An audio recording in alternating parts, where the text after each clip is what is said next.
Good afternoon. Hope you're having a great beginning to your week. So today's the 4th day of Sivan.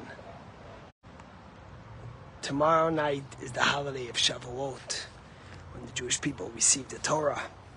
On Friday, this past Friday, Rosh Chodesh Sivan, the Jews arrived at Mount Sinai. And then, on the 6th day of Sivan, they received the Torah. Every day from when they arrived at the mountain, Moses gave them different instructions about how to prepare. Of course, they were preparing for 7 weeks from when they went out of Egypt. But then there was the detail. And when Moses spoke to them, and Moses was going up to the mountain, God tells Moses to tell the people, don't touch the mountain. To warn the people that although they're right near the mountain, they're camping at the mountain, they see the mountain, don't touch the mountain. Al tigu bahar. The mystics tell us this is a metaphor. What God was telling the Jewish people is that we must remember that the Torah is timeless, that the Torah is God's word, that the Torah is godly, and therefore don't touch the mountain. Every generation people come, every time, and there's new fads, and we want to make the Torah fit for what we understand and what we like and what we want. But what Moses told, God told Moses to tell the Jewish people, is Al Tigu Bahar. You need to understand that we, humans, can't fathom and grasp God. God is timeless. And therefore, when you think you could change something, if it doesn't fit what you're thinking at that moment, he says, don't touch the mountain. You know, things come in and out of style. There's fads and there's things that happen at different times.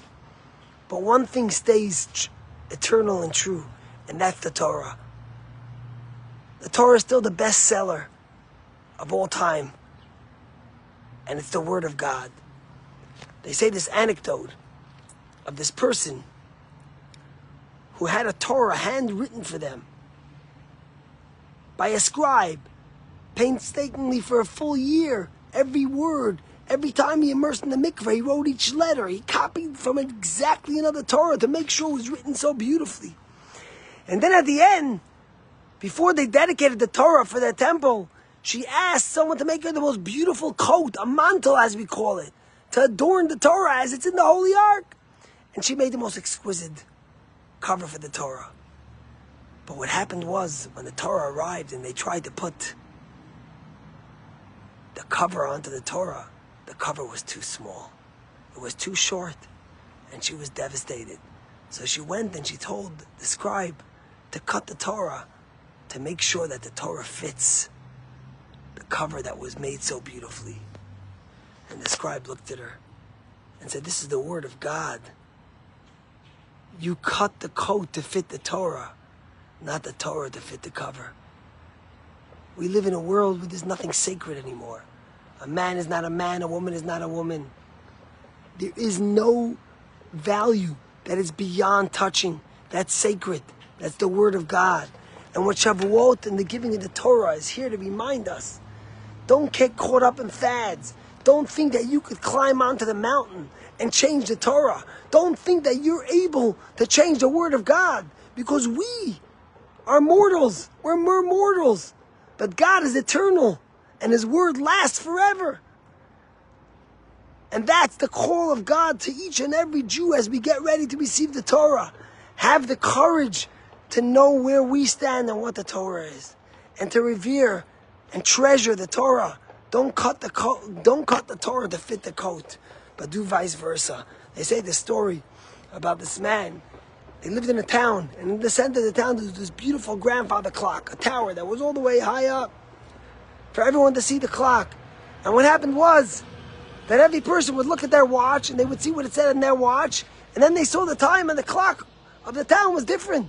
And they started climbing up to switch the time of the tower till someone explained them, ma'am, sir, you change your clock to fit the clock of the tower, because that's the correct time, not vice versa. May we receive the Torah this year and have the courage and the strength to accept the Word of God, to accept the sacred Torah that He gave us, the greatest gift to mankind. Have a great day.